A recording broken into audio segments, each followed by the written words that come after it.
7월 14일 수요일 5분 말씀입니다.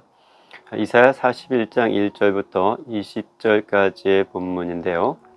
지금 이스라엘 백성들은 포로로 잡혀가 포로 생활을 하고 있습니다. 역사적 현실 앞에 그들은 암담해하고 있고, 이 지경이 되기까지 하나님은 뭘 하셨나? 하나님이 우리의 하나님이라면 그 하나님은 무능한 하나님이 아닐까? 이런 회의와 절망에 빠져 있습니다. 하지만 이 역사의 모든 운행을 실은 하나님의 손에 달려 있고 하나님의 손으로 움직이고 있다는 걸 간과한 것이죠. 그들이 바라보고 있는 현실은 암담하고 아득하지만 그 현실 속 하나님은 지금도 그 역사를 운행하고 계시다는 걸, 그걸 오늘 본문에서 이스라엘 백성들에게 똑똑하게 보여주고 또 들려주고 싶어 하십니다. 격변의 시대입니다. 바벨론의 막강했던 권력이 이제 바사의 고레스 왕에 의해서 점점 쇠퇴해지게 될 것이고, 결국은 페르시아에 의해서 바벨론은 멸망하게 될 것이었습니다.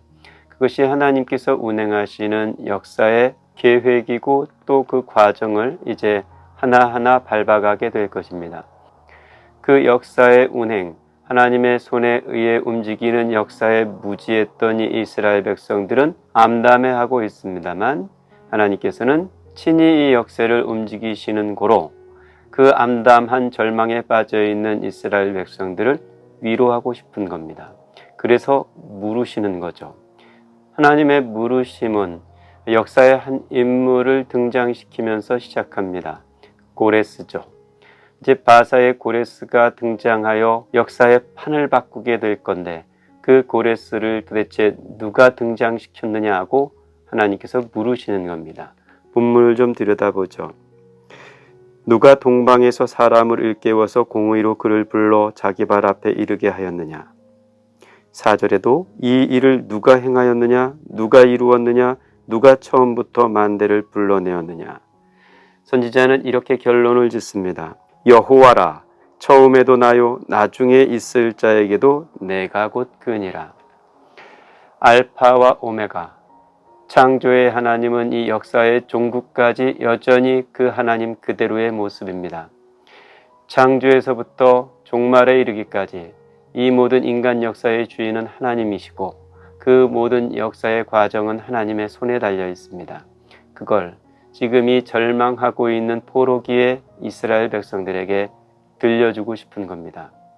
하나님께서 고레스를 등장시키실 때 그동안 떵떵거리며 제국의 힘을 자랑했던 바벨론과 또 그 제국의 빌부터 살았던 많은 민족들은 허겁지겁 힘을 모으고 서로 도움을 요청할 것입니다. 그런데 그 꼴이 적잖이 우스꽝스럽습니다.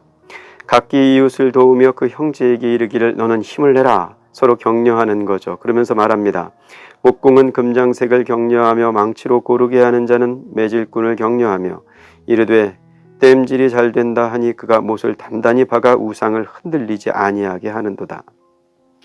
신들의 시대, 그들이 믿고 있는 신이 흔들리는 겁니다. 그래서 땜질을 제대로 하지 않으면 그 우상이 버텨낼 수 없습니다. 그 우상이 흔들리지 않게 하기 위해서 사람이 우상을 지켜줘야 합니다. 신들이 사람을 지켜주는 것이 아니라 사람이 그 우상을 지켜줘야 합니다. 그것이 우상의 실체입니다. 그런데 하나님에게는 그럴 필요가 없습니다. 하나님은 이렇게 말씀하시죠. 두려워하지 말라. 내가 너와 함께함이라. 놀라지 말라. 나는 내 하나님이 됨이라. 내가 너를 굳세게 하리라. 참으로 너를 도와주리라. 참으로 나의 의로운 오른손으로 너를 붙들리라. 사람이 신들을, 우상을 붙잡고 그들을 지켜줘야 하는 여타의 민족들과 달리 이제 이스라엘은 하나님께서 그들을 붙들어 줄 것이었습니다. 그러니 두려워하지 말라고, 놀라지 말라고, 내가 너를 지켜줄 것이라고 약속합니다. 지금 이스라엘은 분명 바벨론에서 포로 생활을 하고 있지만 실은 저 바벨론 제국의 힘이란 것은 하나님의 입김 한 번에 훅 날아갈 힘이었습니다. 그래서 하나님께서는 이스라엘 백성들에게 이렇게 말씀을 하세요. 너와 다투는 자들이 아무것도 아닌 것 같이 될 것이며 12절에도 같은 말씀을 하시죠. 너를 치는 자들은 아무것도 아닌 것 같고 허무한 것 같이 되리니. 왜 그런가 하면 하나님께서 이스라엘을 도우시고 지키실 것이기 때문입니다. 내가 너를 도울 것이라. 네 구속자는 이스라엘의 거룩한 이인이라. 지금 이스라엘은 형편없는 민족입니다. 패배한 민족이고 포로로 잡혀와 종살이하는 민족입니다. 가난한 민족이고 보잘것없는, 아무도 주목해 주지 않는 푸터커스입니다. 그런데 바로 그들에게 하나님께서 하나님됨을 보여줄 것이었습니다. 본문은 이렇게 마무리를 짓습니다. 가련하고 가난한 자가 물을 구하되 물이 없어서 갈증으로 그들의 혀가 마를 때에 나 여호와가 그들에게 응답하겠고 나 이스라엘의 하나님이 그들을 버리지 아니할 것이라. 지금 목마르고 가난한 것이 서럽고 답답한 일임에는 틀림없지만, 그러나 우리들의 서럽고 답답한 가난과 아픔이 하나님의 돌보심을 덧입을 수 있는 더 없는 기회이고 은혜의 창구라는 것을 잊지 않아야겠습니다.